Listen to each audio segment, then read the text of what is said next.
Former Deputy President of the Senate, Ekweremadu, his wife Beatrice, and a doctor, Obinna have been found guilty of facilitating the travel of a young man to Britain with a view to exploiting him. According to the London court, the three persons criminally conspired to bring the 21-year-old Lagos street trader to London to exploit him for his kidney. Their daughter, Sonia Ekweremadu, was however found not guilty. The prosecutor, Hugh Davis, KC, told the court the Ekweremadus and Dr. Obeta had treated the man and other potential donors as disposable assets. It's the first verdict of its kind under the UK Modern Slavery Act. Let's now go over to London, where our correspondent, Juliana Olayinka, who's been following this case, will be bringing us an update. Hello, Juliana. Hi, hello, Juliana. Hi, Bukola, from the Old Bailey in London, where, as you just pointed out, we had a mammoth update from what I can only describe as an absolutely chaotic trial involving the former Deputy Senate President Ekweremadu and three other defendants. Three of them have been convicted by the 12 men and women that make up the jury. They were all found guilty, as you said, of the first case of its kind in the United Kingdom, this Modern Slavery Act. Let's just cast our minds back, shall we? Because it has been a case that has stirred two nations, Nigeria and the United Kingdom. And I can tell you, we just missed the pack of press that were here. All major British establishments have been following this pretty convoluted case during the trial. So many individuals, so many names were presented to the jury, many of whom British citizens that were in Nigeria and couldn't be traced. But this is all about Sonia Ekweremadu, the 25-year-old daughter of the senator who has a debilitating kidney disease. She was found not guilty today. And in fact, when the jury were reading out the verdict, she wept profusely when she found out that she could walk freely from court. Not her daughter, not her mother, though, Beatrice Ekweremadu, the 56-year-old accountant. She has been found guilty of being part of this organ harvesting plot. That was in the public domain summer last year when we found out that the Ekweremadus were arrested en route back from Turkey to Heathrow Airport. We were then told that a young individual who still cannot be named for legal reasons was plucked from the streets of Lagos by who we know was Obinna Obeta. Obinna Obeta has been found guilty today. He was based in the United Kingdom working under the books. I think it was reported earlier that he was a general practitioner, but now, of course, that the verdict has come in, I can give you more details about the case. This Obinna Obeta, who was a significant middleman in facilitating the travel and the exploitation. And unfortunately for the Ekweremadus, we can say exploitation because they have been found guilty of these crimes under the laws of England and Wales. He was working alongside Diwe Ekweremadu, who is still very much wanted by British police. He is in Nigeria. He is a brother of the senator, an old classmate of Obinna Obeta. Obinna Obeta, this 50-year-old gentleman who was working in the United Kingdom illegally, had a kidney transplant of his own. And the kidney transplant that Obinna Obeta had was donated by a friend of this alleged victim who we cannot name. And in fact, we no longer calling him an alleged victim. He is a victim of exploitation, and KC Hugh Davis was successfully able to convince the court, convince the jurors that the senator knew exactly all along what he was doing, that he used his power, he used his might, and he used his wealth of contacts to exploit this individual, using him as a commodity. So what they've been accused of and convicted of is criminally conspiring to bring this individual to London. He was taken from where he was working as a market trader to Abuja for tests.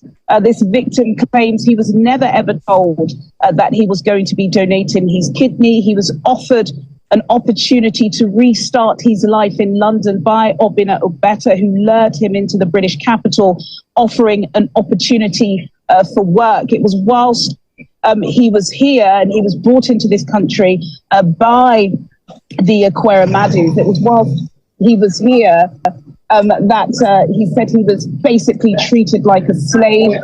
He was taken into the Royal Free Hospital in Hampstead, where doctors were suspicious. In fact, Bukola, you know, the case is so convoluted and complex, and it involves so many people, including an interpreter who was paid, I believe, £1,500 by the Ekweremadus to try and convince or persuade doctors that this young man knew exactly what he was doing. Of course, alarm bells were raised very, very quickly.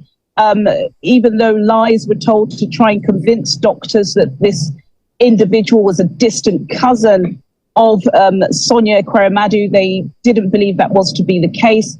When this individual told Dr. Obinna Obeta that his donation wasn't to be successful, he said he was then treated very much like a slave. He had to run away. He spent 3 days homeless, roaming the streets of London until he handed himself into Staines police station in Surrey in South London. This is still very much a developing story. Although we have been covering the case over the past 7 weeks, we've been in court throughout the trial. Unfortunately, we were not in court today. It was only Monday that the judge was giving his directives to the jurors. The jurors retired on Tuesday. It took them less than 14 hours to make this conviction, and so it's unraveling as we speak.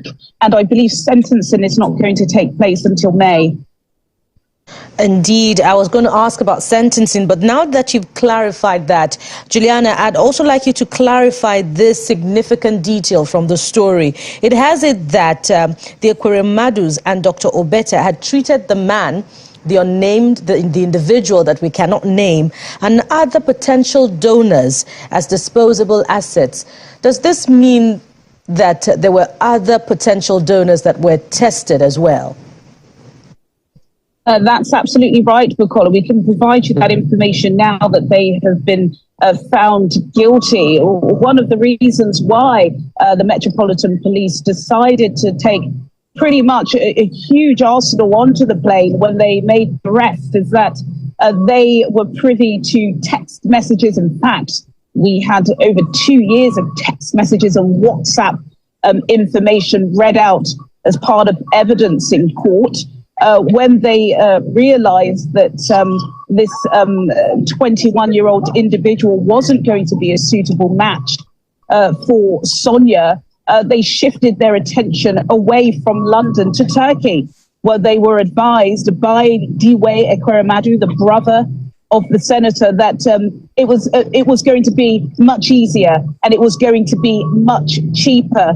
So I do believe that one of the reasons why they were in Turkey just before their arrest was to get a donor. That is the allegations. And now that they have been found guilty, that is exactly what they have been convicted for. And just before I let you go, Juliana, I wonder if you have been able to glean anything from what transpired in court today. I know that you have said that Sonia wept. What's her health condition, by the way? And how are the Ekweremadus, that's Mr. and Mrs. Ekweremadu, taking this verdict from the judge?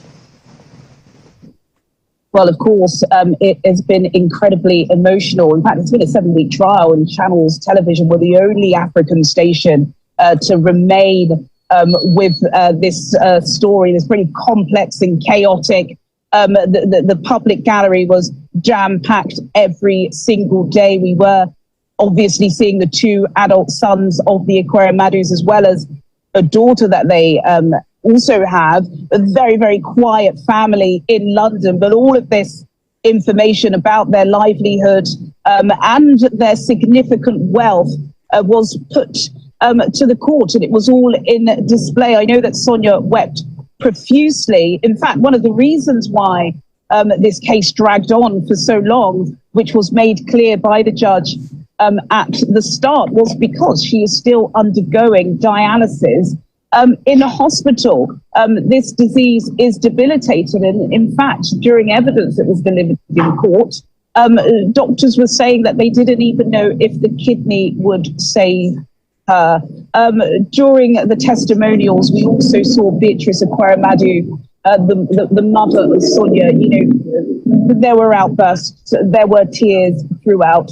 Her testimony was that she was doing her best to save her daughter. I think it's really important to note as well, there are a lot of questions for the Crown Prosecution Service. As we have said from the start, this is the first conviction of its type in this country of modern slavery. And, the procedure wasn't taken out.